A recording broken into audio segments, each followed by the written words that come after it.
Kalau kalau saya ya, Mhm. kalau saya di praktek tuh untuk saat-saat pandemik ini Mhm. menekankan pada home treatment dulu.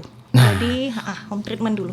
Seperti apa sih dok home treatment itu dok? Jadi home treatment itu sebenarnya pasien itu bisa melakukan treatment untuk perawatan kulitnya di rumah. Treatment berarti yourself berarti ya, diri sendiri berarti ya? Ya, dengan Oke. menggunakan krim-krim perawatan yang dia dapat dari dokter kulit. Oke. Lalu dengan menggunakan antioksidan ya vitamin Oke. dari dokter kulit. Mhm. Kalau misalnya dia perlu berkonsultasi, maka dia berkonsultasi secara video call, teleconference. Jadi kalau misalnya Mbak Fitri dari home treatment dari rumah ya kan, bisa video call dengan dokter Desi gitu? Bisa langsung bicara dengan saya secara video call. Misalnya Oke. ada masalah, ada sesuatu yang ingin ditanyakan. Jadi kita tetap mencegah sebenarnya pasien itu untuk datang ke sentra-sentra praktek kita dulu Ya, gitu. oke. Seandainya memang tidak benar-benar diperlukan. Berarti tidak urgent, cukup home treatment. Di rumah saja. Kalau kami tuh masih menerapkan yang seperti itu.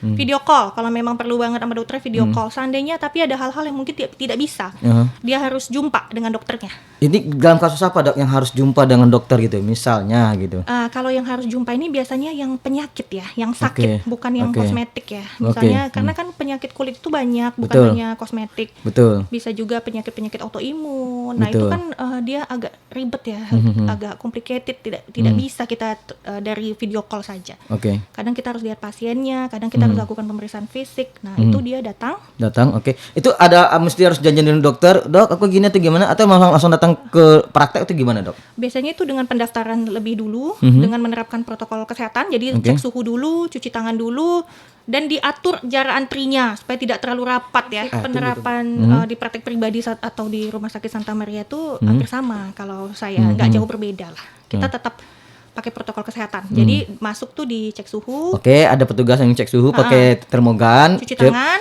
cuci tangan, Kemudian terus ditanyain ada seperti biasa riwayat formulir, gitu, ya, ada mama semuanya, oke. baru masuk. Masuk, oke. Lalu kan sebelum dia datang itu biasanya dia melakukan pendaftaran dulu tuh 1 hari sebelumnya. Ya, Nah, oke. itu biasanya dia disebutkan misalnya nomor 4, Ibu datangnya di jam segini ya, Ya, gitu. ya, Nah, oke. jadi Janjian gitu ya, oke. janjian. Jadi dia tidak bertumpuk, tidak Ya, banyak ya, ya, di ya. situ gitu. Tidak ada kerumunan gitu. Tidak ada kerumunan.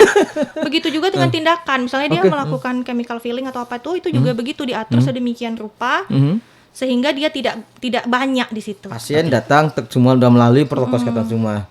Terus dokter sendiri apa pakai APD atau enggak sih, Dok? Pakai APD-nya tuh ya pakai APD, pakai baju, pakai masker, pakai penutup kepala, pakai face shield. Jadi pakai Lengkap lah. Jadi bukan pakai asmat yang Oh, tidak. yang apa yang nomor 3 kelas 3 atau apa Enggak. tingkat 3 gitu ya. Berarti yang standar lah gitu ya. Iya, yang standar untuk poli, untuk petugas poli. Oke, oke. Panas nggak, Dok? Panas, susah. Padahal itu deodorasi loh, Dok. Iya, panas, terus ngomong juga kadang-kadang susah. Susah lah, apalagi kalau kita misalnya melakukan tindakan. Oke, oke. Kan harus tetap pakai APD face shield, gitu, apalagi face shield. kita kulit itu kan misalnya kita melakukan tindakan-tindakan yang Ya. berhubungan dengan kulit ya, kita perlu melihat ya. Ya, ini eritemnya kenapa gimana? nih treatmentnya Susah gitu? kadang. Salah diagnosa bisa berabe, Dok. Tapi tetap harus dilakukan. Oke, oke. Sehat nomor 1 kan. Betul, betul. Nah, Dok,